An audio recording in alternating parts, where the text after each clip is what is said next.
Nous voici à Phnom Penh, et comme dans toute ville qui se respecte, on fait la queue aux heures de pointe.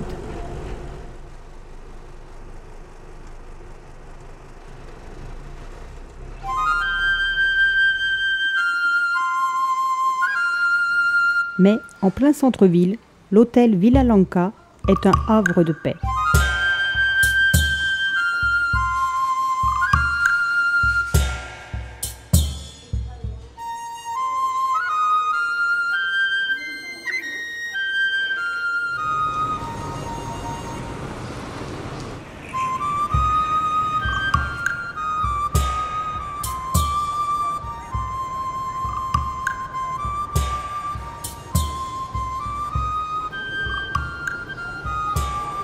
C'est ici, du haut de cette colline cernée d'arbres, qu'est née la capitale cambodgienne.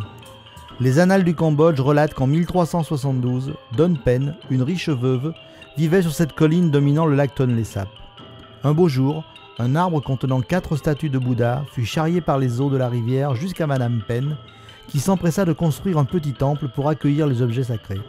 C'est ainsi que le Wat Phnom Penh, ou temple de la colline Pen, vit le jour.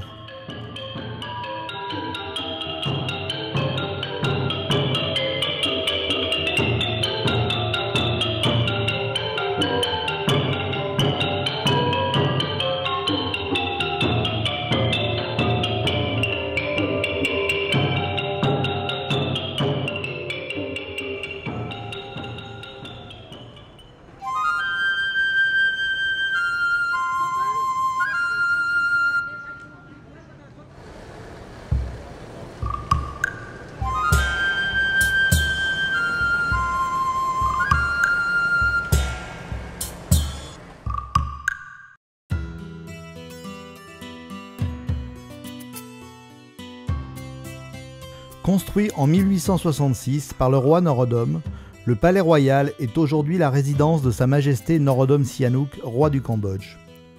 Œuvre conjointe d'architectes khmers et français, les bâtiments dont la structure est inspirée par la sculpture khmer sont orientés à l'est selon les règles sacrées de la construction. Des jardins magnifiques entourent les différents temples et pagodes.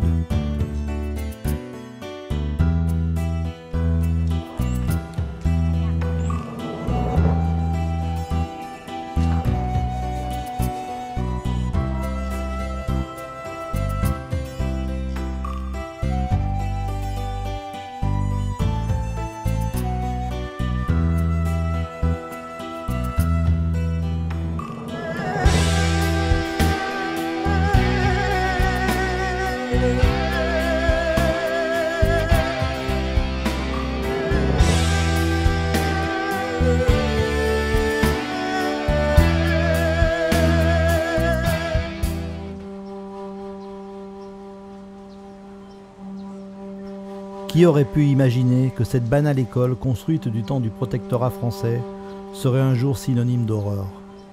Appelée S21 par les hommes de Pol Pot, 15 000 personnes y furent emprisonnées et seulement 7 survécurent. Toutes les autres moururent sous la torture, sous les mauvais traitements ou envoyées au champ de la mort pour y être exécutées.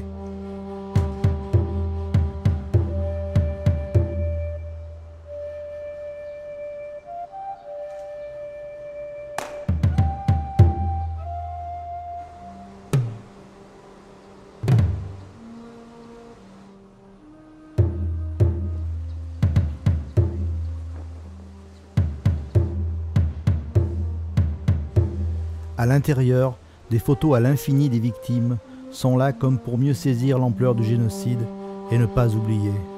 Comme cet homme qui fit partie des prisonniers.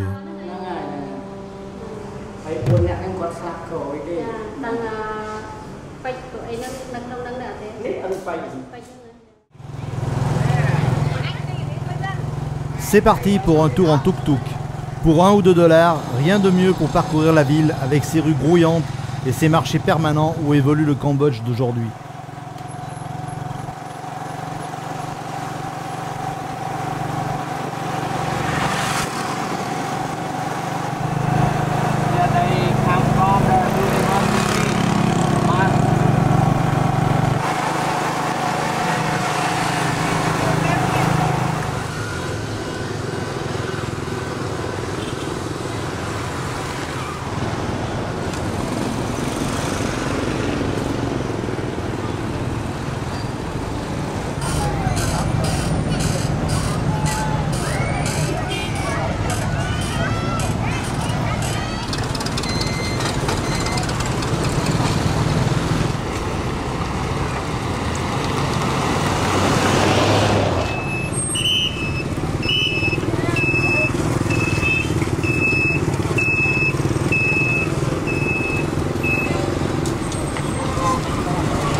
La dernière petite balade en tuk-tuk et la gymnastique rythmique de la jeunesse tout près de la rivière Tonlé-Sap clôtureront ces 2 semaines où notre envie de rencontrer à nouveau ce peuple d'Asie si attachant n'a pas cessé de s'amplifier.